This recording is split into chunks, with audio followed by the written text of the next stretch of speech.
আজ ওল্ড গপ্প চ্যানেলের মাধ্যমে আপনাদের সামনে তুলে ধরব বাংলা চলচ্চিত্র ও নাট্য ব্যক্তিত্বের একজন প্রবীণ অভিনেতার জীবন কাহিনী। তিনি সিনেমা প্রেমীদের পরিচিত মুখ বঙ্কিম ঘোষ। 1922 সালে ব্রিটিশ ভারতের কলকাতায় জন্মগ্রহণ করেন বঙ্কিম ঘোষ। তিনি ওরিয়েন্টাল সেমিনারি থেকে ম্যাট্রিকুলেশন এবং 1938 সালে সিটি কলেজ থেকে বিকম পাস করেন। ছাত্রজীবনে তিনি একজন ভালো ক্রীড়াবিদ ছিলেন। বঙ্কিম ঘোষ টানা 5 বছর ধরে বেঙ্গল বক্সিং চ্যাম্পিয়নশিপ জিতেছিলেন।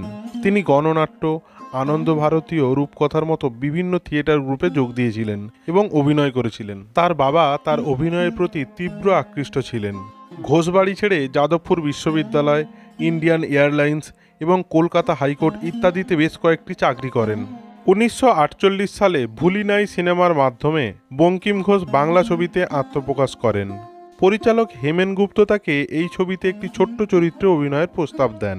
প্রায় একাদশ পর 1961 সালে তিনি সুনীল ঘোষের দিল্লি থেকে কলকাতা সিনেমায় গুরুত্বপূর্ণ ভূমিকা পালন করেন।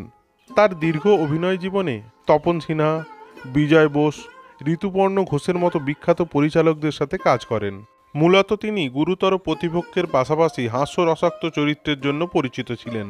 তিনি সত্যজিৎ রায়ের সাথে চারুলতা এবং চিড়িয়াখানা ছবিতে কাজ করেছিলেন। বঙ্কিম ঘোষ শিশু অধিকারের জন্য কাজ করা একজন সমাজকর্মী ছিলেন। তিনি জাতিসংঘ নামে একটি শিশু কল্যাণ দলের সাথে জড়িত ছিলেন।